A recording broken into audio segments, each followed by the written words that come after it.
ନିମାପଡ଼ା ମୁଖ୍ୟ ରାସ୍ତାରେ ବର୍ଷା ପାଣି ଜମି ରହୁଥିବା ଖବରକୁ ନେଇ ପ୍ରଭାତୀ ପରିଡ଼ା ନେଇଛନ୍ତି ବଡ଼ ପଦକ୍ଷେପ। ପୁରୁଣା ବସ୍ଷ୍ଟାଣ୍ଡରେ ବର୍ଷା ଜଳ ଜମି ରହୁଥିବା ବେଳେ ଲୋକମାନଙ୍କର ଯାତାୟାତରେ ଅସୁବିଧା ଘଟୁଥିବା ଘଟଣା ଉପମୁଖ୍ୟମନ୍ତ୍ରୀ ପ୍ରଭାତୀ ପରିଡ଼ା ଗଣମାଧ୍ୟମରୁ ଖବର ଜାଣିପାରି ତୁରନ୍ତ କାର୍ଯ୍ୟାନୁଷ୍ଠାନ ଗ୍ରହଣ କରିଛନ୍ତି।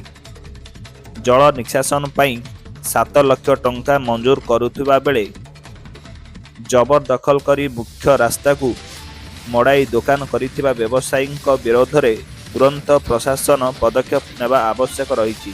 ଏଥିସହ ଉପମୁଖ୍ୟମନ୍ତ୍ରୀଙ୍କ ତତ୍କାଳୀନ ପଦକ୍ଷେପକୁ ସମଗ୍ର ନିମାପଡ଼ାବାସୀ ସ୍ୱାଗତ କରିବା ସହ ପ୍ରଭାତୀ ପରିଡ଼ାଙ୍କୁ ଧନ୍ୟବାଦ ଜଣାଇଛନ୍ତି। ନିମାପଡ଼ା ମୁଖ୍ୟ ରାସ୍ତାରେ ବର୍ଷା ପାଣି ଜମି ରହୁଥିବା ଖବରକୁ ନେଇ ପ୍ରଭାତୀ ପରିଡ଼ା ନେଇଛନ୍ତି ବଡ଼ ପଦକ୍ଷେପ।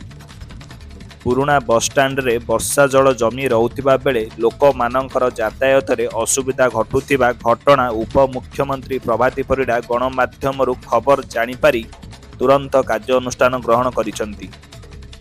ଜଳ ନିଷ୍କାସନ ପାଇଁ 7 ଲକ୍ଷ ଟଙ୍କା ମଞ୍ଜୁର କରୁଥିବା ବେଳେ ଜବରଦଖଲ କରି ମୁଖ୍ୟ ରାସ୍ତାକୁ ମଡ଼ାଇ ଦୋକାନ କରିଥିବା ବ୍ୟବସାୟୀଙ୍କ ବିରୋଧରେ ତୁରନ୍ତ ପ୍ରଶାସନ ପଦକ୍ଷେପ ନେବା ଆବଶ୍ୟକ ରହିଛି। ଏଥିସହ ଉପମୁଖ୍ୟମନ୍ତ୍ରୀଙ୍କ ତତ୍କାଳୀନ ପଦକ୍ଷେପକୁ ସମଗ୍ର ନିମାପଡ଼ାବାସୀ ସ୍ୱାଗତ କରିବା ସହ ପ୍ରଭାତୀ ପରିଡ଼ାଙ୍କୁ ଧନ୍ୟବାଦ ଜଣାଇଛନ୍ତି। ନିମାପଡ଼ା ମୁଖ୍ୟ ରାସ୍ତାରେ ବର୍ଷା ପାଣି ଜମି ରହୁଥିବା ଖବରକୁ ନେଇ ପ୍ରଭାତୀ ପରିଡ଼ା ନେଇଛନ୍ତି ବଡ଼ ପଦକ୍ଷେପ।